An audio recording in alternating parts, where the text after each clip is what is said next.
Hello, my friends, and welcome back. Thank you for being with me again today. I had an article about maybe a week and a half ago talking about the idea that the Ukrainians wanted to negotiate with the Russians when they showed up, when they met the Russians actually in Turkey to discuss, the possible peace treaty and all that, and of hostilities. And the Ukrainians put forth a list of things that they would would want to work on, the things that might accept, the conditions and all that. And after that, the Russians said, "Oh, that's a good thing. That's a sign we can work with that." The Russians have those four requirements or preconditions to even discuss. I think the end of the hostilities and which all we know they are, the recognitions of the I was about to say Kosovo, Crimea, and the new Donbas and Lugansk regions as independent, then denazification, demilitarization, no NATO membership. These were basically the ones that they requested, they wanted. They started the military operation. Now, after the delegation or this conference ended in Turkey, the Ukrainians changed their tune 180 degrees. So bam, bam, just like that. And the Russians were like, "What is going on?" So when that delegation came back to Kiev or whatever, they spoke with their bosses. Their bosses said, "Are you crazy? You're not going to have a peace treaty with these guys. This has to keep going."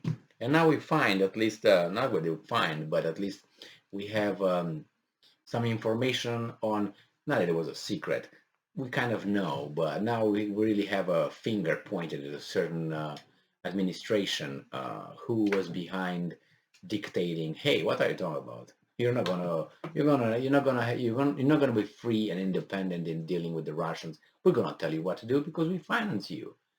We help you. We give you aid. We give you weapons. We give you political support. We give you media coverage, and so on." So this article comes from Republic World.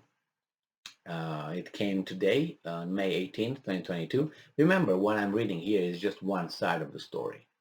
But this side of the story, we're going to find another side of the story, another side of the story. We put them together, we put them against one another, and we're going to find what happened. So this is how you find the truth, and verify. Verify as many sources as possible.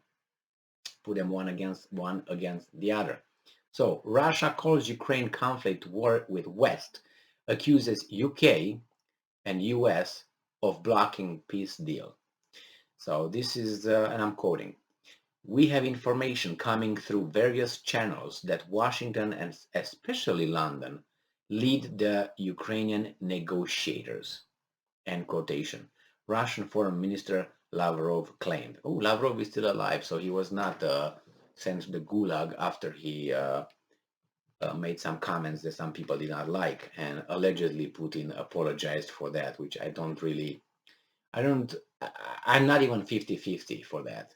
I don't think he might have done that because I don't think anyway, that's going to be, why would Putin go and apologize for his foreign minister to another country without being his fault? And then why didn't the foreign minister do that if he thought it was wrong? And if Putin has so much power, how wasn't he able to constrain to make this guy, his employee, right, the foreign minister, to apologize himself or just make a statement? "I'm not going to apologize, guys. I stand by what I said." You apologize for him. So who's in control here? Who's his boss? Who's boss and who's the subordinate here? Putin or Lavrov? So that's why it's kind of like. And anyway, so Russia's foreign minister Sergei Lavrov on Tuesday labeled the war in Ukraine as a conflict between Moscow and the West. Yes, they've been talking about the West and for a long time already. How they call the West, as he accused the United a long time, about 2 years or 1 year and a half about the collective West. That's how the term that he used. So Moscow and the West, as he accused the United States and the UK of, I'm quoting, blocking, end quote, the peace deal talks by manipulating the Ukrainian delegation in Istanbul. That's what I was talking about. Speaking at an educational forum in Moscow on May 17, Lavrov publicly accused the United States and the United Kingdom of, and I'm quoting, exerting influence, end quote, over the Ukrainian negotiators and hindering the talks to allegedly, and starting quoting, prolong the ongoing war and kill more Russian soldiers. Yeah, why not? That's what I mean. Why would the West want the war to end? They want to drain Russia of resources, keep them in a continuous war. Russia will never admit that they lost. I guarantee you that. They will make it somehow that they won. Um, and little by little, they will do something over there. They will just stop the operation, say, okay, we achieved, we said, what's his name? George W. Bush said on that little vessel, mission accomplished with Iraq. It just started. You just opened the Pandora's box with that, but mission accomplished. So it says here that at the forum, Lavrov iterated that Ukraine may have found some acceptable principles for reaching agreements as negotiations were being held between the Russia and Ukraine delegation, but the Western allies did not support the terms and had played a major role in manipulating the Ukrainian officials. Lavrov went on to accuse the UK and the US of pushing Ukraine into the conflict, as he said that the war in Ukraine was declared by the West. A proxy war, yeah, you can see that. It's this. All right, I'm going to talk about this a little bit later. This reminds me, and I will keep coming to that, to the Germany, Poland, Great Britain, France, and a little bit Soviet Union before September 1st, 1939.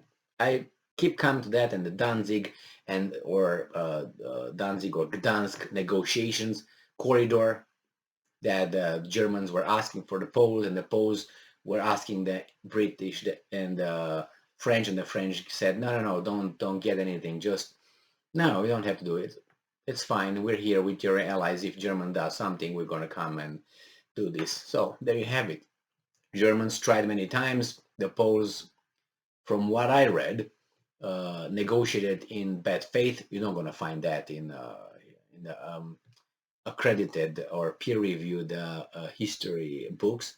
That Poland negotiated in bad faith with Germany because they were backed up by the other two, and they knew that they will not lose. I'm not going to find this thing. But if you make a little analysis, you find out that Poles said, no, what? Yeah, you have a majority of Germans in Gdansk because of Prussia and so on, but we don't care. Yeah, might have 90-some% of Germans ethnics over there. We don't care. We were given that. So what are you going to do about it? Nothing out of the First World War. So there you go. That's Polish land. Really? Okay. The Germans tried to do this, tried to do that, and say, okay, we're going to come and get it. And then they came and got it. They got it. And then what happened? Second World War. From two countries fighting. So from Germany invading Poland, the other guys came in and declared war. And then you have four countries. They didn't declare war on the Soviet Union. Remember that, even though the Soviet Union invaded in the same time as Germany. So isn't that a question? I mean, if you're moral and you have heart, you see two guys who beat your friend, you're not going to beat only one of them, right? If you're moral, you might lose. We're going to do some tactical activities here. Nah. So the same here. These guys claim the same thing. The armed conflict, said Lavrov, is not at all between Ukraine and Russia, but between the West and Russia. Russia's foreign minister made wide-ranging claims that Washington and London were leading Ukraine talks and that neither country had put forth any proposals. And I'm quoting, we have information coming through various channels that Washington, especially London, lead the Ukrainian negotiators and control their freedom of maneuver. Lavrov said, according to Russia Today.